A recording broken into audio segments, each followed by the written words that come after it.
Bismillahirrahmanirrahim. Assalamualaikum warahmatullahi wabarakatuh. Bagaimana kabarnya anak-anak? Sehat ya? Alhamdulillah, semoga kita semua dalam keadaan sehat walafiat. Baik anak-anak, alhamdulillah kita sudah masuk pada pembahasan selanjutnya, yaitu terkait penjagaan terhadap keautentikan Al-Qur'an. Nah, di sini ada beberapa poin pembahasan terkait penjagaan terhadap keautentikan Al-Quran. Yang pertama yaitu penjagaan Allah, yang kedua mutawatir, dan yang ketiga yaitu peran penghafal Al-Quran. Nah, seperti yang telah kita pahami bersama, bahwasannya Al-Quran merupakan wahyu yang turun dari Allah Subhanahu wa Ta'ala kepada Nabi Muhammad melalui perantara malaikat Jibril.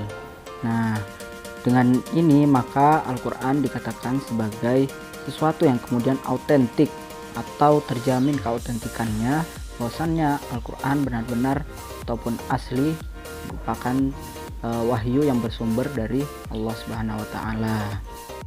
Keautentikan dari Al-Quran ini bukanlah merupakan sesuatu yang bersifat sementara, melainkan abadi hingga akhir zaman. Nah, di sini kemudian ada beberapa poin terkait penjagaan terhadap keautentikan Al-Quran yang sudah kakak sampaikan di awal tadi. Yang pertama yaitu penjagaan Allah. Terkait hal ini Allah berfirman di dalam surah Al-Hijr ayat 9. A'udzu billahi minasyaitonir rajim. Bismillahirrahmanirrahim.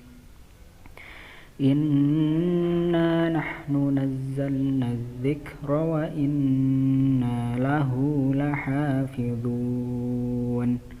Yang artinya, sesungguhnya kamilah yang menurunkan Al-Quran dan pasti kami pula yang memeliharanya. Quran Surah Al-Hijr ayat 9. Berdasarkan ayat ini, kita dapat memahami bahwasannya Allah sendirilah yang menjamin bahwasannya Allah tidak hanya menurunkan Al-Quran, tetapi juga Allah yang kemudian memelihara dan menjaga Al-Quran. Lalu, bagaimanakah Allah menjaga Al-Quran? Nah, jawabannya yaitu penjagaan Allah terhadap Al-Quran melalui takdir dan juga kehendak Allah Subhanahu wa Ta'ala. Salah satu kemudian bentuk dari penjagaan Allah terhadap Al-Quran dengan melalui takdir dan juga ketetapan maupun kehendak Allah, yaitu ketika Allah menghendaki seseorang untuk bisa menghafalkan Al-Quran secara mungkin 30 juz. Nah, melalui takdir ataupun ketetapan Allah ataupun kehendak Allah seperti itu ya, yang kemudian menghendaki seseorang tersebut sehingga ia bisa menghafalkan Al-Quran, ini kemudian menjadi salah satu bentuk penjagaan Al-Quran oleh Allah Subhanahu wa Ta'ala melalui perantara makhluknya, sehingga Al-Quran ini terjaga melalui hafalan yang kemudian tersimpan di dalam ingatan hafidz Al-Quran tersebut. Nah, itulah kemudian bentuk penjagaan Allah melalui takdir dan juga ketetapan serta kehendak Allah melalui makhluknya. Yang kedua yaitu kemutawatiran Al-Quran. Mutawatir sendiri merupakan suatu istilah yang sering digunakan di dalam ilmu hadis.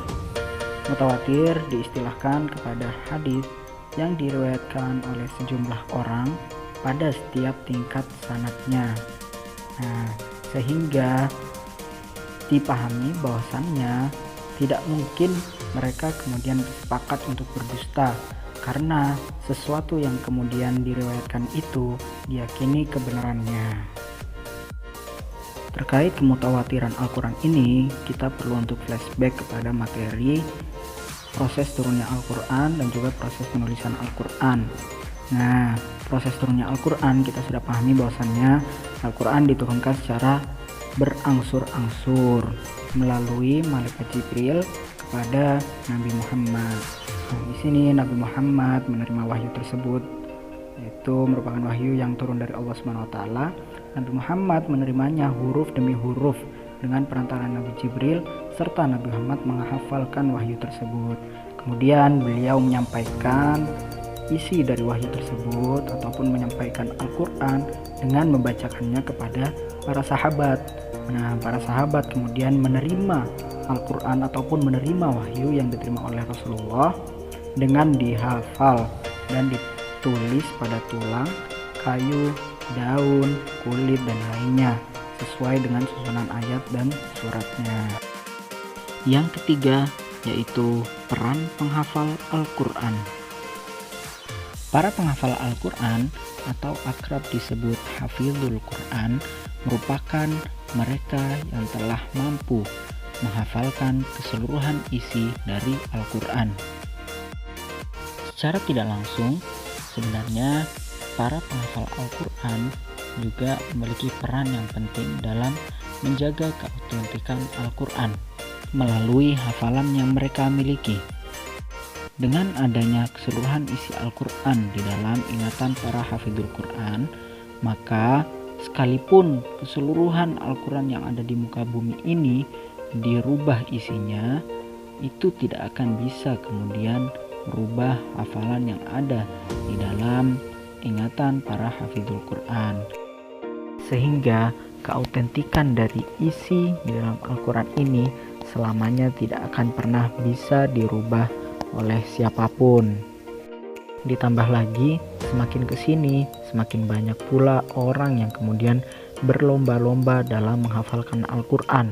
Bahkan sekarang juga sudah banyak lembaga-lembaga pendidikan Islam yang sangat mengutamakan program-program yang berkaitan dengan hafalan Al-Quran. Baik adik-adik, itu tadi pembahasan terkait penjagaan terhadap keautentikan Al-Quran. Terima kasih sudah menonton video ini. Jangan lupa subscribe, like, dan juga komen di video ini. Sekian, Assalamualaikum warahmatullahi wabarakatuh. See you guys in another video.